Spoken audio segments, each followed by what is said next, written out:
Flávia, minha irmã, aluna de psicologia, Pois querendo... é, estou no quarto ano e agora a gente já começa a procurar os temas, né? As abordagens, né? Do que mais gosta. A minha irmã sabe que eu gosto mais da psicanálise, mas eu também tenho uma grande curiosidade sobre essa teoria, né? Já fiz curso com a Cláudia, super indico para os alunos de psicologia, porque realmente é muito bom. No seu curso, a gente falou muito da criança interior, né? A gente sabe que essa criança habita dentro de nós, mas eu queria que você falasse um pouco desta criança que ainda é dentro de nós, que ainda vive em nós, nós adultos, né? Mas que ainda faz parte de nós. E eu acredito que nunca vai deixar de ser, né? Que nós todos fomos crianças. Então, eu queria que você falasse um pouco a respeito desta criança interior que no teu curso você falou. Bom, para que eu consiga explicar o olhar que eu tenho para a criança, né, a nossa criança interna, né, eu tenho que contar um pouquinho como eu tenho enxergado cada paciente que chega no consultório. Eu sempre tenho enxergado o paciente como se ele funcionasse em partes. Então, é como se dentro dele tivessem várias partes internas. E a criança interior, nomeada por alguns, a criança interna, é uma parte desse paciente que está chegando. Como é que eu, como terapeuta, identifico que é uma criança que está ali, é uma parte infantil que está se manifestando? Quando aquele adulto que está num sofrimento, numa angústia, num tema que ele está trazendo, quando esse adulto, ele não tem reação e comportamento de adulto. Aí você vai falar assim para mim, como assim? Porque, olha só, vamos imaginar situações de adulto que chegam no consultório, tá? Eu estou num novo emprego, eu estou me relacionando amorosamente com alguém, eu fui Estou me demitida, separando. estou me separando, mudei de cidade. Então, assim, são situações que os adultos vivem. Tive um filho, meu filho está indo embora, o ninho vazio. Então, são situações da vida de adulto. Quando essa pessoa, como adulta, se sente segura com as mudanças, ela tem comportamento de adulto. Vai ser difícil, vai ser angustiante, ela vai ter que requerer recursos internos para poder lidar com aquilo que é novo, tudo isso. Mas tem uma maturidade. Como que eu identifico que é a criança interna que está coordenando o que está acontecendo? Quando ela se angustia demais, quando as sensações dela são como se fosse desproporcional ao evento da vida de adulto. Tá? Então, eu costumo dizer assim, para os meus pacientes, muitas vezes, e digo nos cursos que eu dou, e digo para os meus supervisionandos. É como se essa criança tomasse conta da boleia do caminhão. Então, quem dirige essa vida, esse condutor da tua vida, que é o caminhão te levando para onde você precisa ir, é essa criança. Tá? Então, como cuidar dessa criança? Essa criança, ela precisa ser integrada na vida do adulto. Então, quando você fala assim, eu acredito que essa criança sempre vai existir. Sim, tá? Mas ela não pode tomar conta da vida do adulto. Ela tem que ter um lugar dentro da vida do adulto condizente com o período que ela esteve. Então, eu tenho as minhas memórias, eu lembro de como eu me sentia, o que eu fazia, como eu reagia, mas isso está lá no passado. Então, eu olho na perspectiva, eu vejo lá no fundo. Quando essa criança é traumatizada, quando esse paciente é traumatizado, essa criança, ao invés de ficar numa memória antiga, ela vem para cá. Então, é quando a pessoa se irrita demais, quando a pessoa chora descompensadamente, quando essa pessoa... Birra, um adulto que faz birra, por exemplo? Um adulto que faz birra, sim. Não como uma criança que a gente sabe, né? Não vai esfregar o pé, não vai se jogar no chão. Mas a gente conhece adultos que faz birra, né? Exatamente. Então, quando um adulto faz birra, que foi a pergunta que você perguntou, é como se essa criança lá de trás estivesse aqui. Então, se esse adulto se lembrar, ele está se comportando de uma maneira infantil. Então, o trabalho de um terapeuta de trauma é poder trazer essa criança para cá, tá? Para o contexto terapêutico, fazer com que essa criança se comunique com esse adulto, porque muitas vezes o adulto não sabe que é essa criança que está aqui. Então, é o papel do terapeuta em poder apresentar isso como uma perspectiva mesmo. Olha, deixa eu te explicar o que está acontecendo com você. Tá? E isso vai fazendo muito sentido para o paciente. E o paciente ele vai começando a se sentir seguro de que, na verdade, ele tem vários comportamentos adequados, só que dependendo do gatilho que vem, do tema que vem, da pessoa que vem falar com ele, da situação que ele está vivendo, acende um alerta que essa criança vem de lá para cá. Então, assim, essa criança, ela não deixa de existir, né? Mas ela pode ser integrada e ela pode ficar mais adulta, seria isso, assim? Não. Não, porque a criança é criança. A gente não tem que pedir para a criança se tornar adulta. Mas a partir do momento que uma parte sua, que é infantilizada, se integra com a sua parte de adulto, tá? Em algum momento que esse adulto está vivendo uma situação difícil, que começa a vir essa coisa de fazer birra, de se irritar, de bater porta, tá? De levantar da mesa, qualquer coisa assim, a partir do momento que isso aparece, se esse adulto está consciente e no processo terapêutico já começou a ter uma negociação, esse adulto pode acalmar essa criança. Essa criança está aqui, ó. É como se ela estivesse embaixo da pele do adulto. Tá? Só que o adulto consegue acalmá-la. Ela não pega a direção da vida do adulto. Entendeu? Ela não interrompe, ela não irrompe, assim, ela não sai fazendo o comportamento inadequado para a vida do adulto. Faz sentido o que eu estou falando? O adulto pega novamente a direção, a boleia do caminhão, mas a criança tá ali do lado. Seria isso, mais ou menos. Exatamente. O que eu tenho costumado falar? Quando? Só cada um aqui se lembrar de quando está se relacionando com uma criança. Seu próprio filho, um sobrinho, filho de uma amiga, um paciente. Quando a criança, tá? Deixa eu ver. Então, tem que colocar essa criança interna consciente. Sim. Sim, Elisângela. Na verdade, assim, a partir do momento que você começa a identificar que você tem comportamentos infantis e traz para a consciência do adulto, a partir do momento que chega na consciência, você começa a negociar. Tá? Você fez uma pergunta, a pergunta da Elisângela fez eu me perder. Lembrei. O que eu costumo dizer para o paciente? Se tem uma criança te pedindo atenção, se você ignora a criança, o que ela faz? Vai fazer birra. Ela vai fazer mais barulho. Tá? Ela vai fazer mais barulho. Se você olha para ela e dá atenção para ela, o que ela faz? Ela vai ter uma reação mais consciente, como se fosse menos criança, seria isso? Mais adulta? Não, eu estou falando de uma criança real. Tá? Você é adulto com uma criança aqui te pedindo uma coisa, um sobrinho, filho. Quando você dá atenção para essa criança se acalma.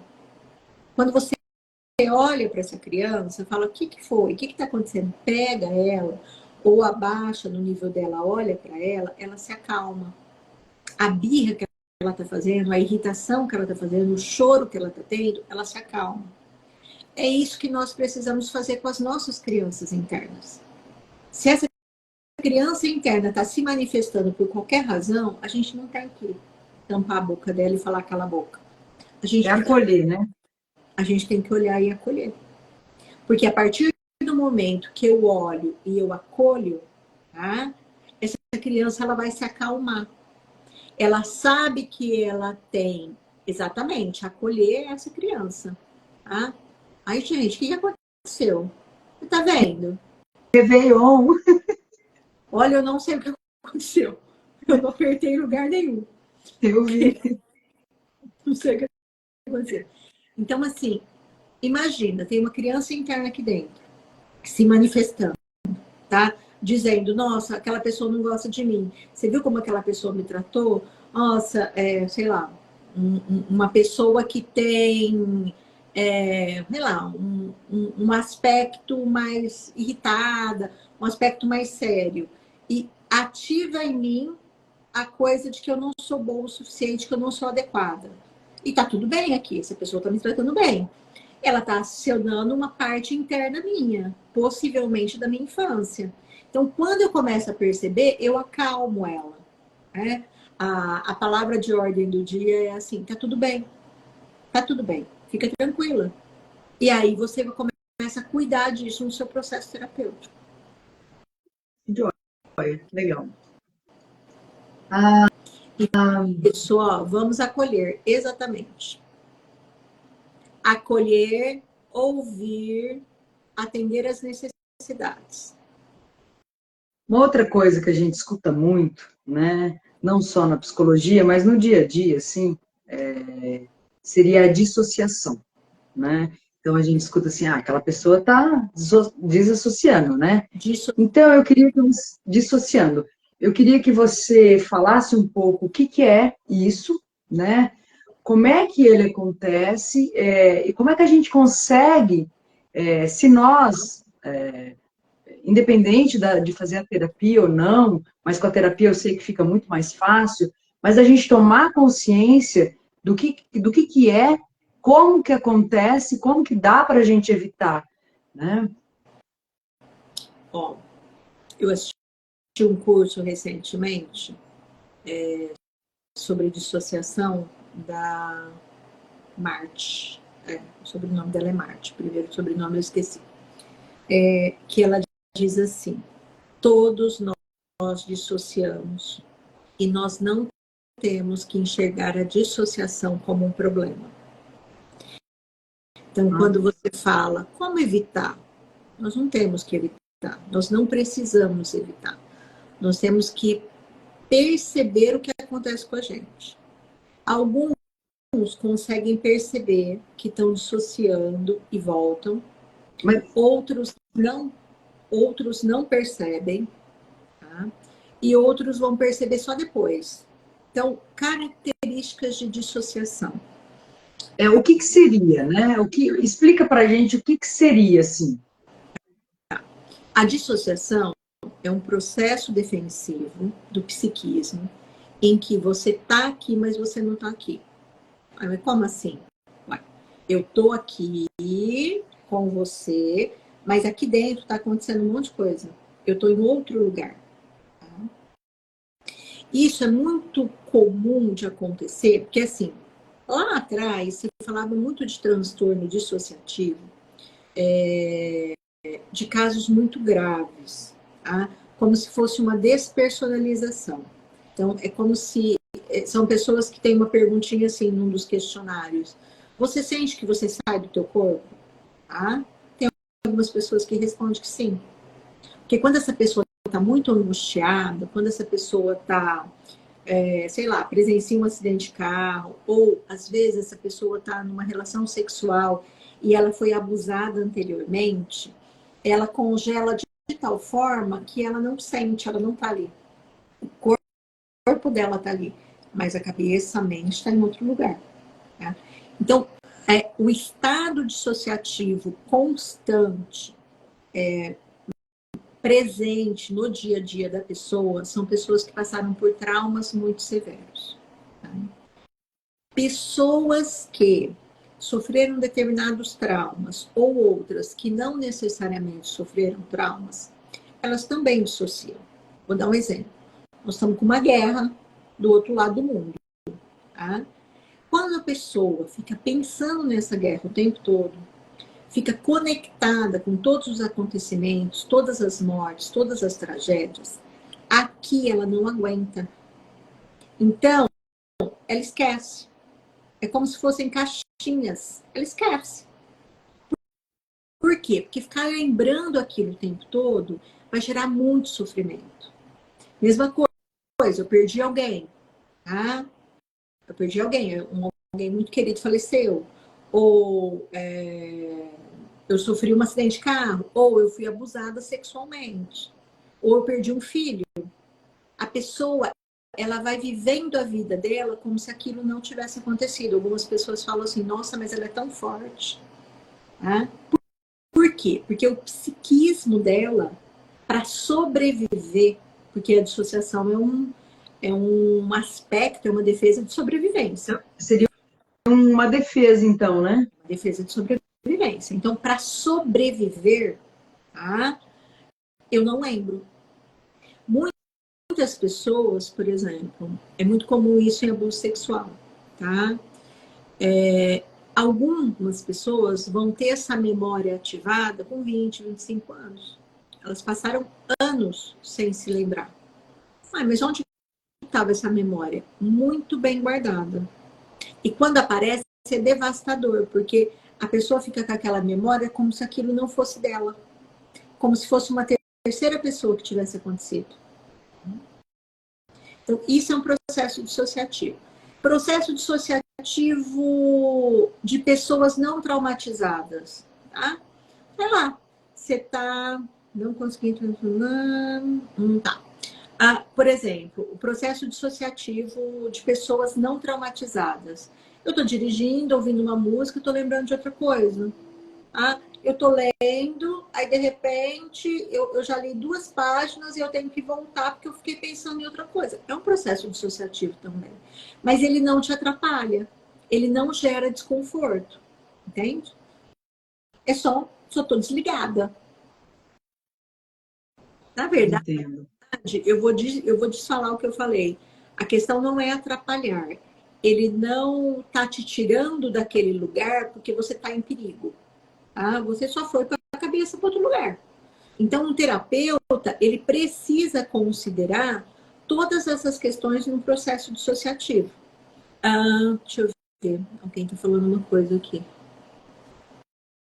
Apagadas que às vezes associado ao desmentido da família. Não entendi, Ju, o que você quer dizer. Mas assim, eu vou pegar esse termo que a Juliana falou de apagado, né? A pessoa apaga a informação. Ou, às vezes, a pessoa está escutando uma coisa, está numa conversa muito séria, e aquilo que ela está ouvindo é tão insuportável para ela, que ela vai para outro lugar. Ela não está mais aqui. Pessoas muito perceptivas conseguem perceber quando o olhar da pessoa não está mais aqui. A pessoa está em outro lugar. O desligar, tenho muito, até achei que fosse TDAH. Não necessariamente, Elisângela, tá? Muitas pessoas que sofreram traumas e que vivenciam dissociação constantemente, às vezes são diagnosticadas com TDAH, tá? Mas não necessariamente, pode ser um indício de traumas emocionais. Nossa, que interessante. Me surgiu a dúvida também com TDAH e já foi falado, então. Pode ser que tenha a ver, pode ser que não, né?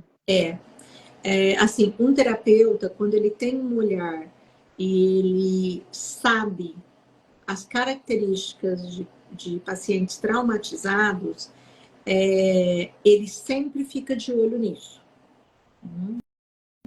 Porque, por exemplo, uma das características do TDAH, né, que relatam, os pacientes relatam, eu era humilhado na escola.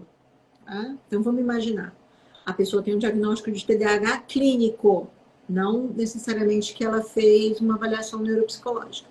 Diagnóstico clínico. Ela acha que ela tem TDAH porque ela viu no YouTube. Tá? E ela foi muito humilhada na infância. Para que ele suporte aquilo, para que ele não fique lembrando o tempo todo que ele foi humilhado na infância, ele apaga. Entende? Ele apaga. A partir do momento que ele apaga, pode ser que ele tenha sucessos na vida, ele consiga resolver as coisas dele, E pode ser que mesmo apagando da consciência, o corpo lembra e a pessoa fica patinando na vida, continuando se sentindo não boa o suficiente, que são as crenças limitantes. O Cláudia, é o papel do... A Débora está colocando uma coisa aqui. É como uma crise de ausência. A pessoa viaja em outro assunto, falta de concentração. Exatamente, Débora. Exatamente isso. Tá? E seria o papel do terapeuta de trauma mostrar para o paciente essa defesa que ele está fazendo, dissociando? Eu faço isso. Na verdade, assim, eu não mostro como uma defesa que ele está dissociando e que isso é um problema.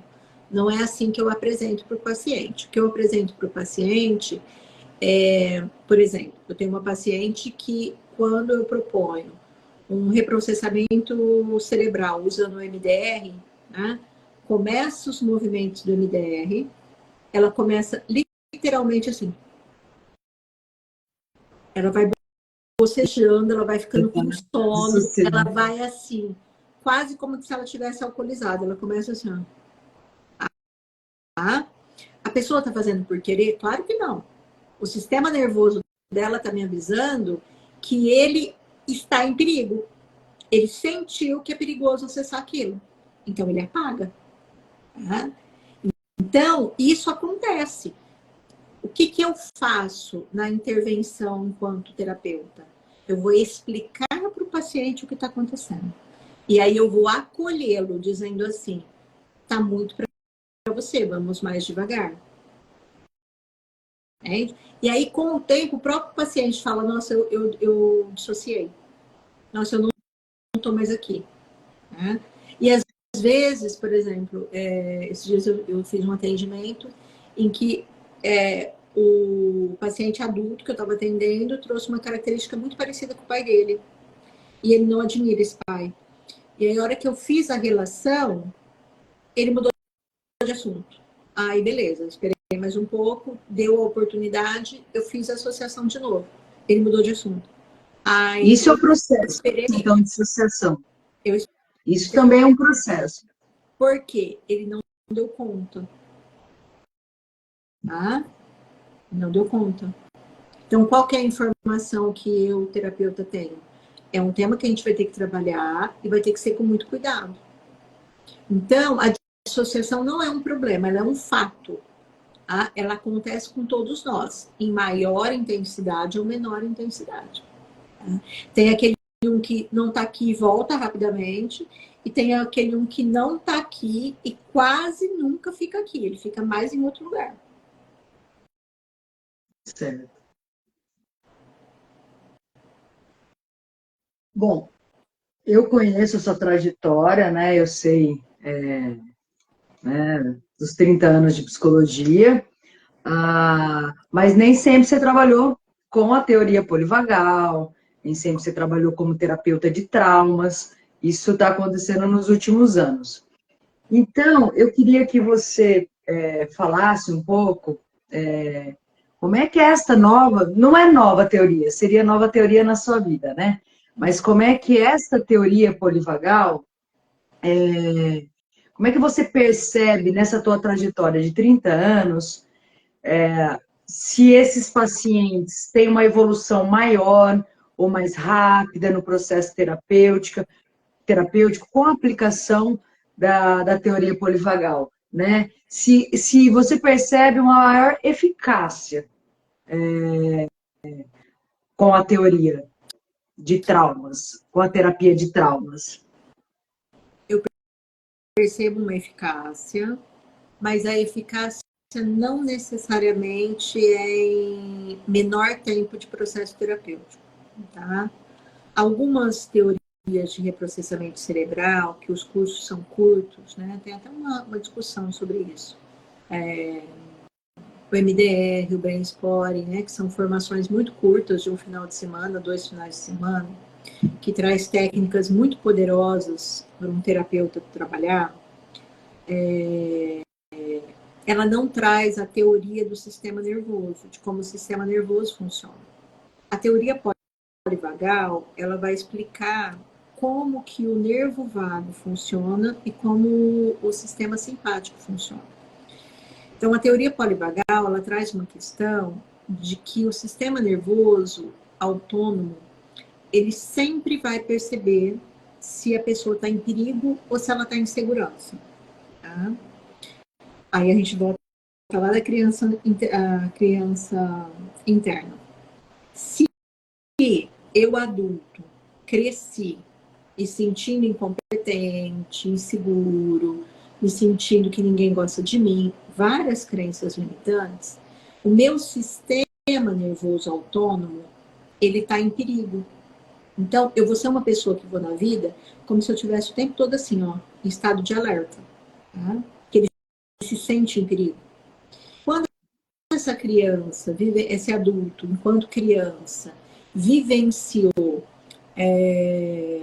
experiências de segurança, de presença desses pais, de acolhimento, de validação, essa criança vai crescendo se sentindo segura.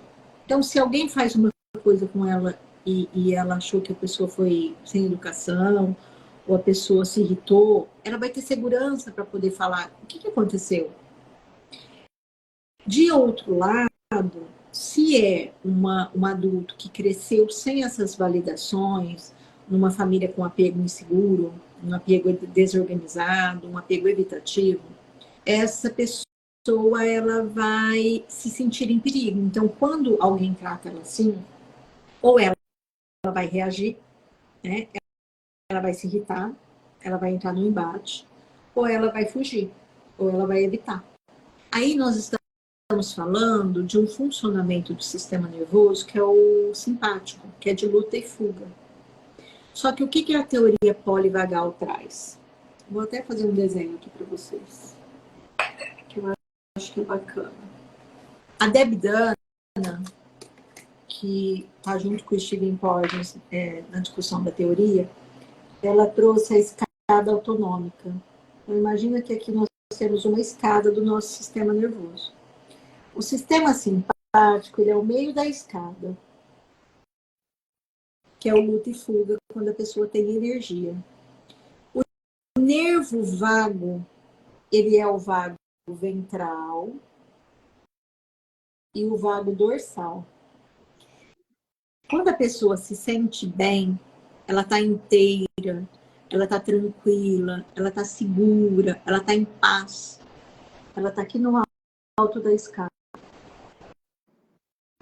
Quando essa pessoa já lutou, já brigou, já pediu, não foi ouvida, ela desiste, ela vem aqui para o dorsal, ela colapsa, que aqui a gente volta a falar da dissociação. Ela está aqui, mas ela não está aqui. Por quê?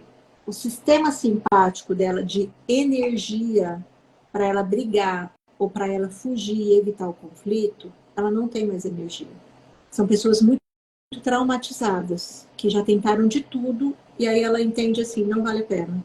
Ela cai aqui, ó, nesse processo do vago dorsal, que é o colapso, a dissociação, a paralisação. São pessoas que falam assim, eu não sinto nada, parece que nada faz sentido para mim. As pessoas me ofendem, não faz sentido. As pessoas me amam, eu não acredito. Nada toca. É como se ela realmente fosse congelada. E a teoria polivagal, ela discute isso aqui. Então, quando eu apresento... Então, você me perguntou da eficácia da teoria polivagal no atendimento clínico, tá? Quando eu começo a explicar para o paciente que tem um sistema nervoso autônomo que vai registrar se ele está em perigo ou se ele está em segurança, começa a fazer sentido para ele de que ele não é o culpado das reações dele.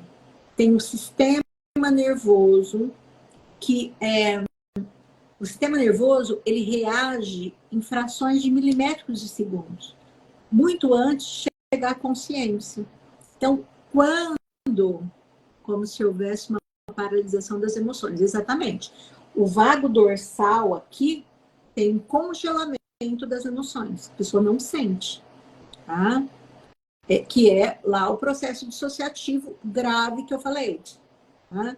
Por exemplo, eu tenho pacientes que eu uso muito a teoria de trauma, que são pessoas que não saem de casa, são pessoas que não têm amigos, são pessoas que no trabalho, se alguém vem falar com elas, elas paralisam. São adultos que ganham seu dinheiro, mas paralisa. O outro não está sabendo, o outro só vai achar a pessoa meio estranha. Viu? E aí eu vou fazendo várias intervenções, acalmando o sistema nervoso, dando segurança para o sistema nervoso. Então, a relação terapêutica ela é fundamental. Esse terapeuta ele precisa passar segurança para o paciente. Porque essa pessoa ela vem tão destruída, ela vem tão sozinha, ela vem tão devastada que ela não confia em ninguém. E nós somos a figura que ela pode confiar. Só que para ela confiar, o nosso sistema nervoso também tem que estar calmo. Entendeu? Então eu tenho que estar segura, eu tenho que estar tranquila para eu estar ali na dor daquele paciente. Entendeu? Porque muitos pacientes relatam, e eu escuto muito isso nos cursos, que os terapeutas têm pressa de tirar o paciente daqui. Eu não tenho pressa. Então, quando você falou da rapidez do processo, eu não tenho pressa num processo rápido. Eu sempre O falo. terapeuta ele tem que acompanhar os passos do paciente, sempre incentivando, mas também esperando o tempo do paciente. Seria isso. E ficando com ele no lugar que ele está. Então, assim, se ele está aqui paralisado, vamos visualizar uma cena. Vamos visualizar onde você está. E muitos relatam, eu estou num quarto escuro. Aí é uma criança, você concorda? É uma parte dela. Não é um adulto que está ali comigo. Olha, eu estou encolhidinho no canto da sala. Olha, eu estou com muito medo. Não é um adulto que está ali. Então, quando o terapeuta começa a ter este olhar, ele pode acolher e contar para o paciente o que está acontecendo. E isso começa a trazer uma tranquilidade para o paciente. Porque o paciente ele começa a se sentir entendido. Então, quando você fala assim, a teoria polivagal te ajuda? Sim. Me ajuda porque eu consigo contar para o paciente que tem um sistema nervoso autônomo que está captando o que acontece com ele e as reações que ele tem antes de perceber o que está acontecendo são reações instintivas desse sistema nervoso.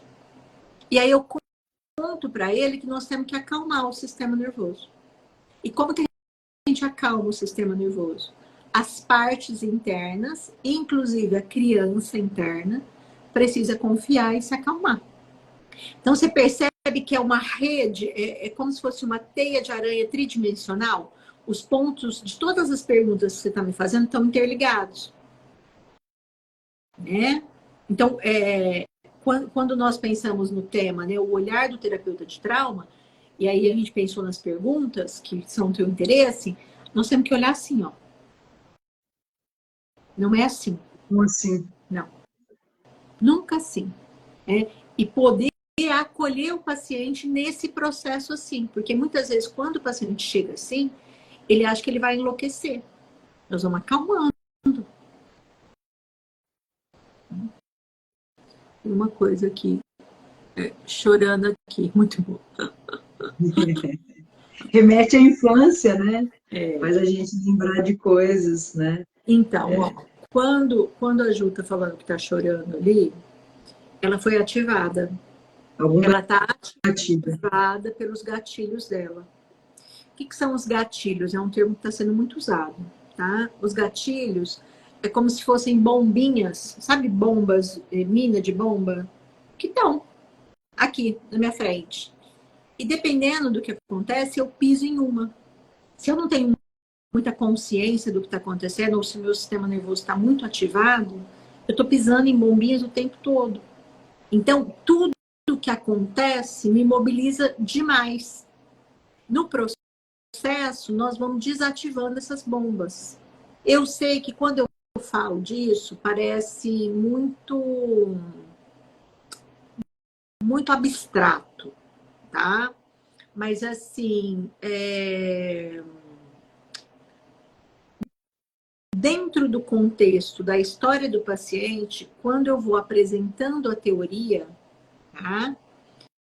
Esse paciente começa a se acalmar.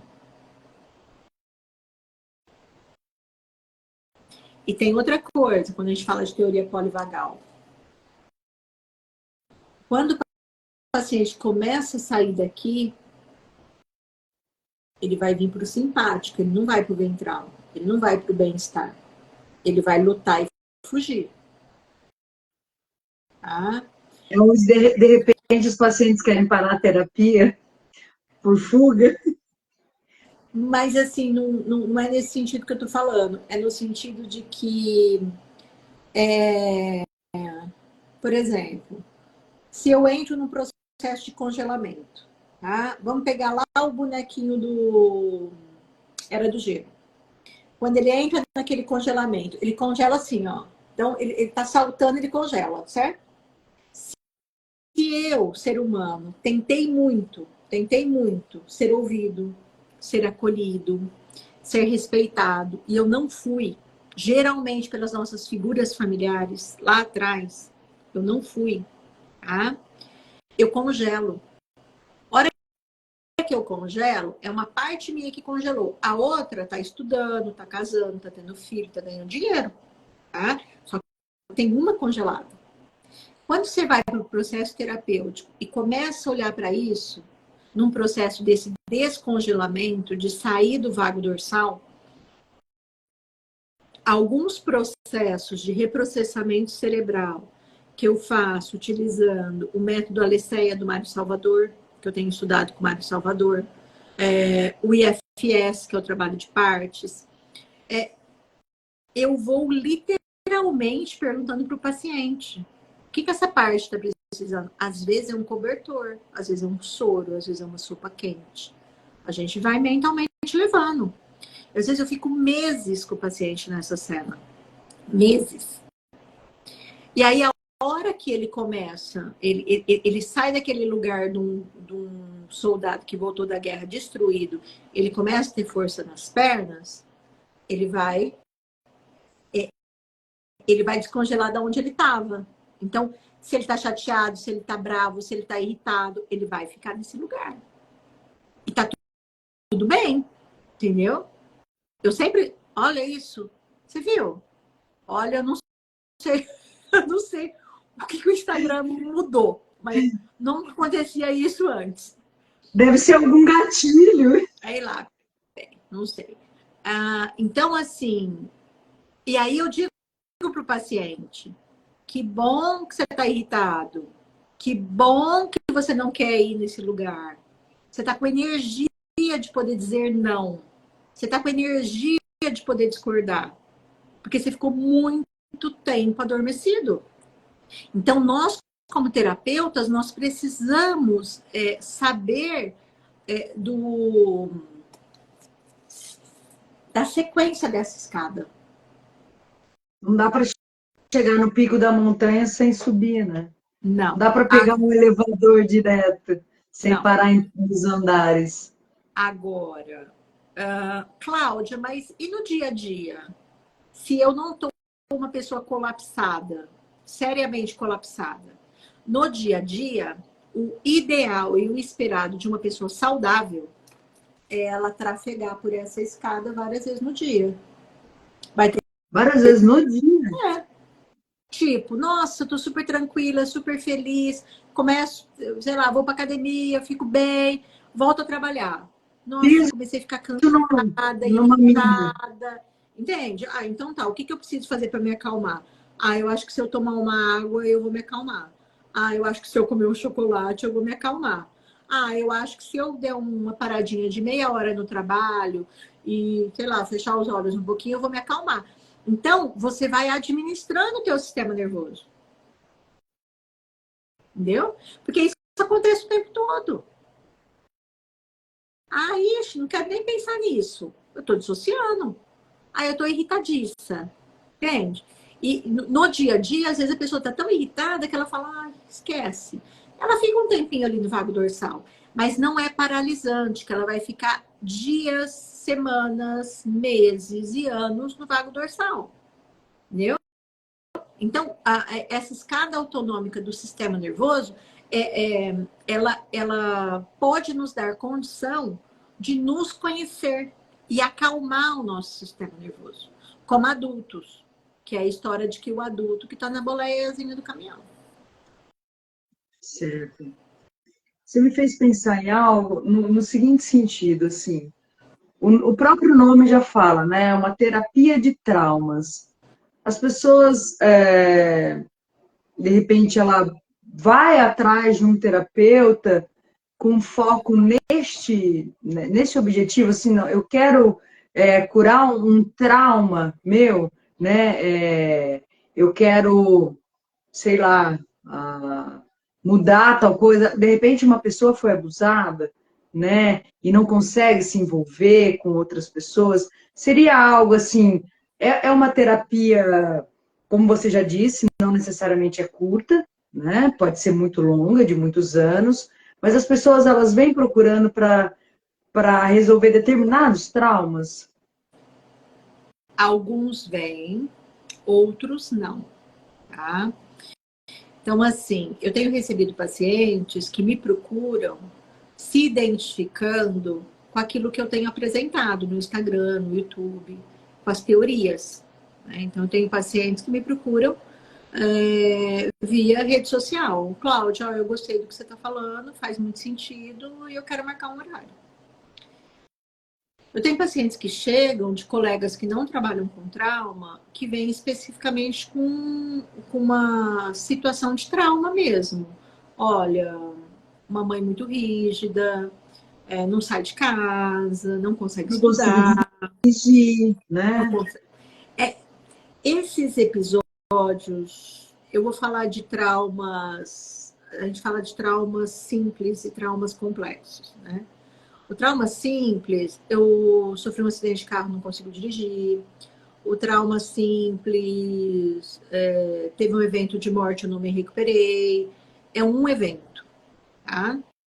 Não consigo falar em público. Não consigo falar em público, é um evento. O não consigo falar em público, ele é um pouco mais complexo. Por quê?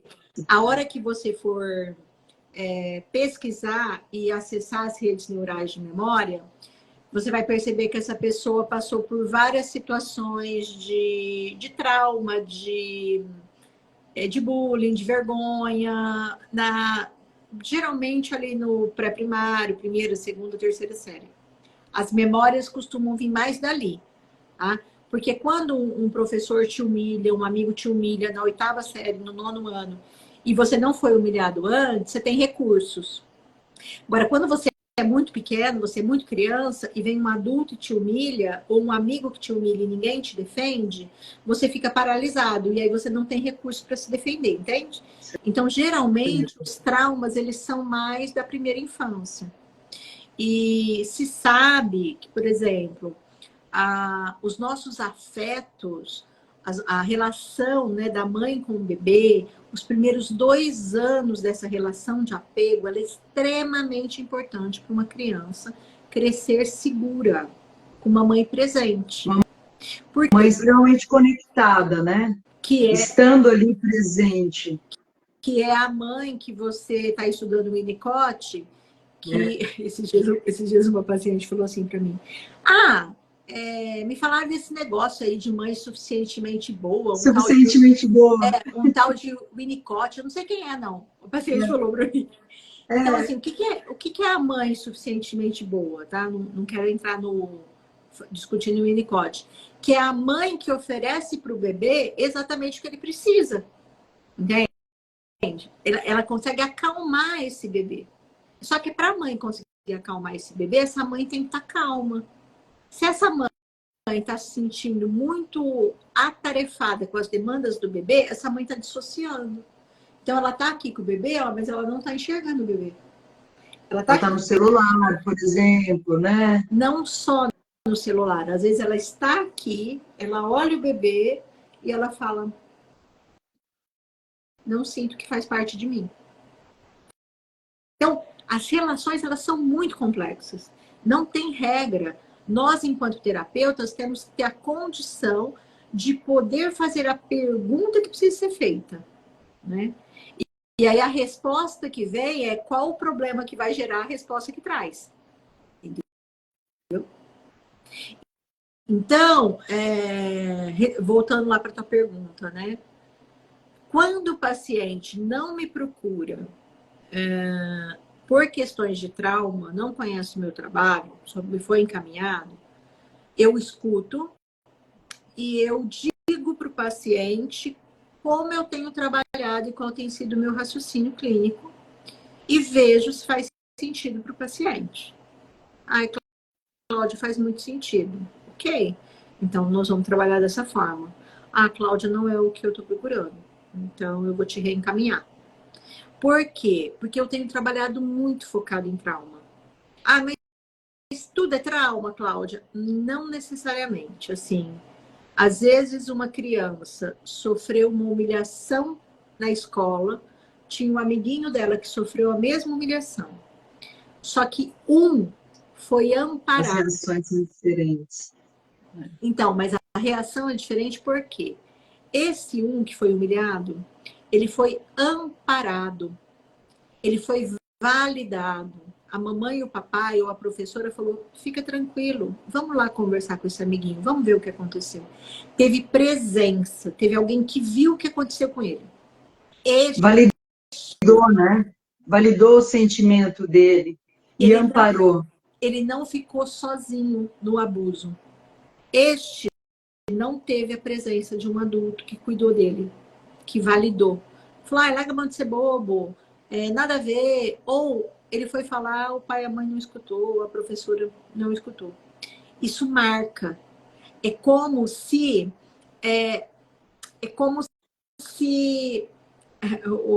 a artéria do coração fosse obstruída, entendeu? Por isso que marca para uns e não para outros. Então, tem toda uma discussão que o trauma não é o evento do que aconteceu, é o desdobramento que o evento teve na vida de cada um.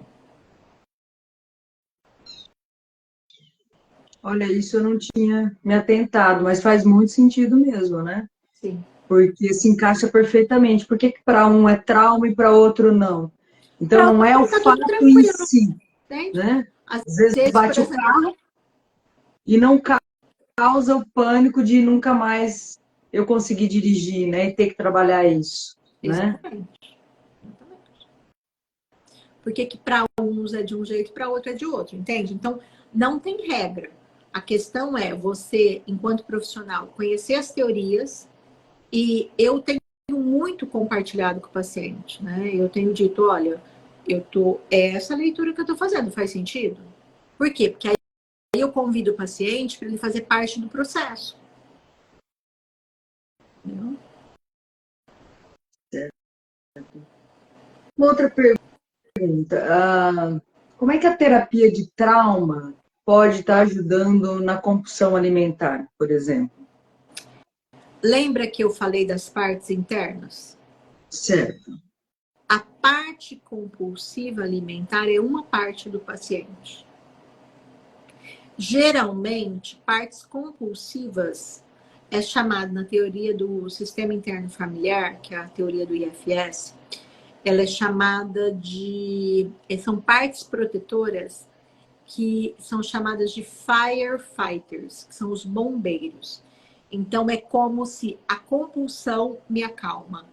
Eu bebo, me acalma. Isso que eu ia como, falar. me A acalma. compulsão no sentido maior. Então, vamos falar de alimentos, de drogas, de álcool. Vamos colocar tudo no mesmo balaio, assim. Poderia... Sim. Bom, aí eu só te interrompi para falar, para pôr tudo no mesmo saco, assim, Sim, a porque, compulsão. na verdade, a rede neural é a mesma. Né? Tanto que, por exemplo, pacientes bariátricos, quando eles são impedidos de alguma forma de comer, eles adquirem outras compulsões. Por quê? Porque o sistema interno dele, o funcionamento mental dele é compulsivo, tem uma parte compulsiva. Agora, as partes compulsivas, elas vêm para te proteger de uma dor. Então, para você não acessar a dor, você come. Para você não acessar a dor, você bebe, você gasta, você joga, né? Você se endivida, você fica alcoolizado. Por quê? Porque aí você não acessa a angústia. Então, toda parte compulsiva, que é chamada de firefighters, né? Como se fossem os bombeiros mesmo. Então, ela vem, ela apaga o teu fogo, te torna momentaneamente, te torna num comportamento disfuncional, tá? Que te coloca em risco muitas vezes, mas você não angustia. Então, assim, muitos pacientes falam assim, mas eu não quero sentir angústia. Gente, angústia faz parte da condição humana. Se você está com uma questão muito grave, que seja uma perda, uma separação, e não está sentindo nada, você está com um problema. Você não está triste, você está com um problema. Se dissociou e não voltou nunca mais, né? Exatamente. Então, a questão não é ter angústia. A questão não é ter tristeza. A questão não é ter irritação. A questão é nomear essa tristeza da onde, essa angústia da onde, essa angústia está me falando o quê. Então, percebe que o tempo todo eu proponho para o paciente, vamos olhar o que está acontecendo. Isso que você está me falando, vamos escutar. E aí nós vamos escutando as partes compulsivas. Porque a função dela é acalmar a pessoa que está comendo, que está bebendo, que está gastando. Então, se é acalmar, significa que dentro dessa pessoa tem coisas acontecendo. Dentro da história dela tem um vulcão que está em erupção. Por isso que o trabalho com partes internas começa a fazer muito sentido para os pacientes, né? Porque esta parte é compulsiva. Mas tem uma outra parte que está aqui preocupado. Olha, eu estou comendo demais. Olha, eu estou gastando demais. Eu estou bebendo demais. Então, tem uma outra parte culpada, né? Normalmente gera culpa. Quantas vezes as pessoas bebem, se embriagam, né? Ou comem demais e não vou fazer mais isso, né? Até chega a fazer umas promessas aí, nunca mais vou beber no meio de uma ressaca. Então, né? é uma parte. É uma parte. Só que aí, no dia a dia, conforme, sei lá, começou a ficar irritado, começou a ficar muito cansado do trabalho, começou a ativar o mundo interno, aí vem dissociação, aí vem o estado da escada autonômica. Então, todos esses conceitos que nós falamos, eles estão interligados. E é isso que um terapeuta de trauma apresenta para o paciente.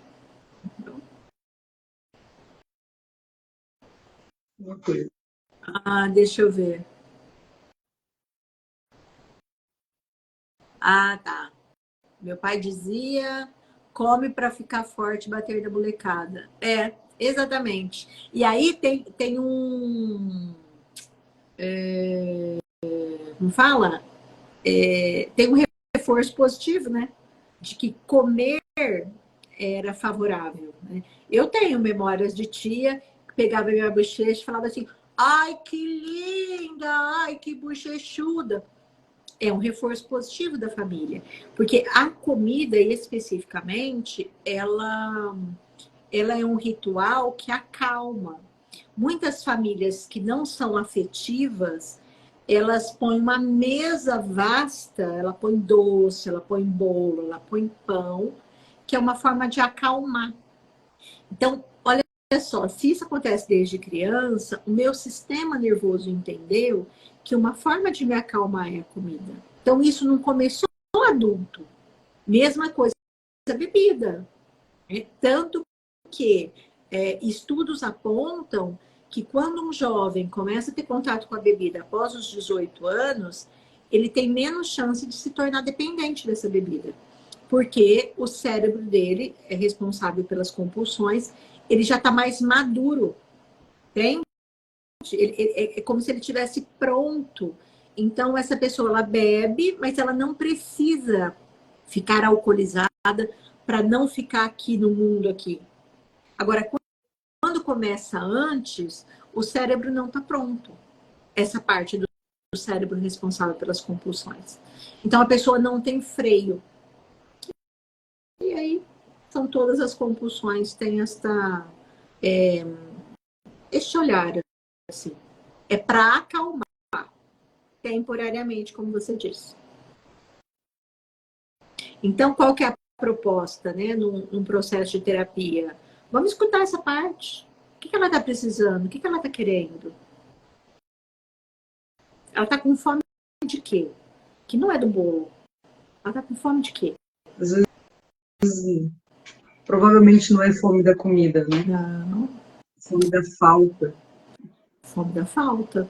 E aí, assim, tem todo um trabalho lindo, né, a ser feito, que é integrando as partes para que o adulto, você adulta, possa oferecer para sua criança o que faltou. Porque não vai ter nenhum adulto que vai oferecer. Às vezes os pais são falecidos, os pais são idosos, os pais não têm disponibilidade interna. Ah, mas eu não recebi. Não, não recebeu. Você não recebeu, um monte de gente não recebeu. O que você pode fazer por você? E aí o terapeuta vai ajudando o paciente a integrar o adulto com a criança.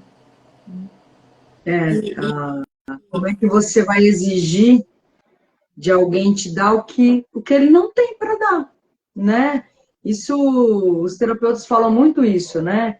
Como é que você exige de algo dos seus pais para dar algo que você quer, né, na tua própria idealização, que você não tem para dar, Então, que não vai ter como dar.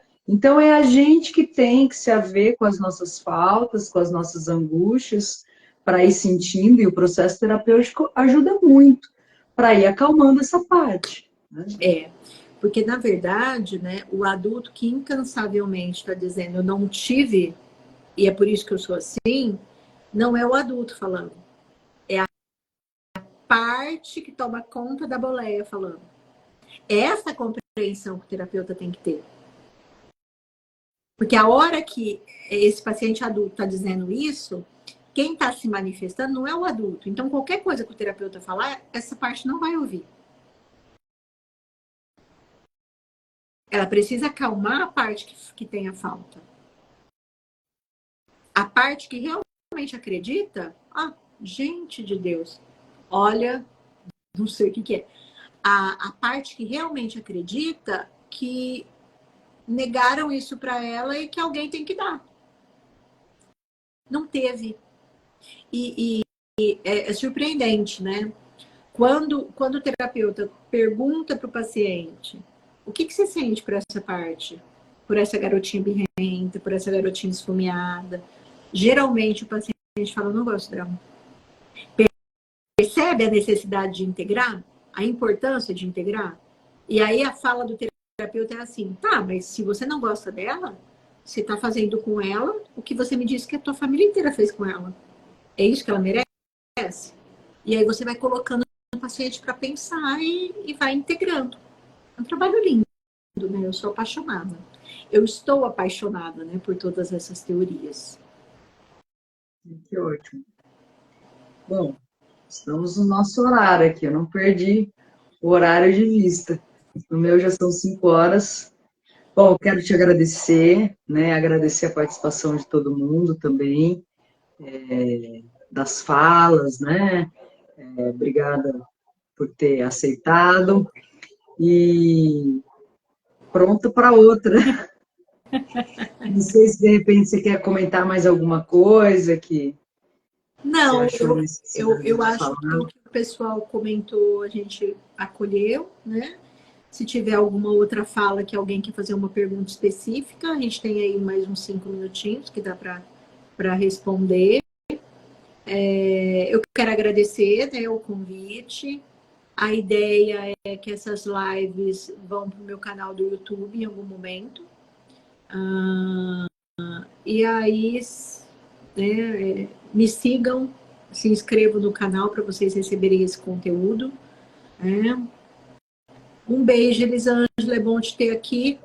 Olha só, você participa das lives aos sábados. É a primeira live ao sábado que eu faço, porque a minha convidada, a dupla de convidados, não pode outro dia. Então, acho que é isso. Né? Legal, Cláudia. Obrigada a todo mundo. Gente, agradeço a presença de todo mundo. Aproveitem, quem não está inscrito no meu canal do YouTube, vai lá no link da bio e se inscreva, tá? Porque aí vocês recebem a novidade toda semana. Essa live com a FAR vai subir para o YouTube mais ou menos daqui uns 40 dias, por aí. Joia. Muito obrigada. Um beijo. É. Tchau. Tchau, tchau.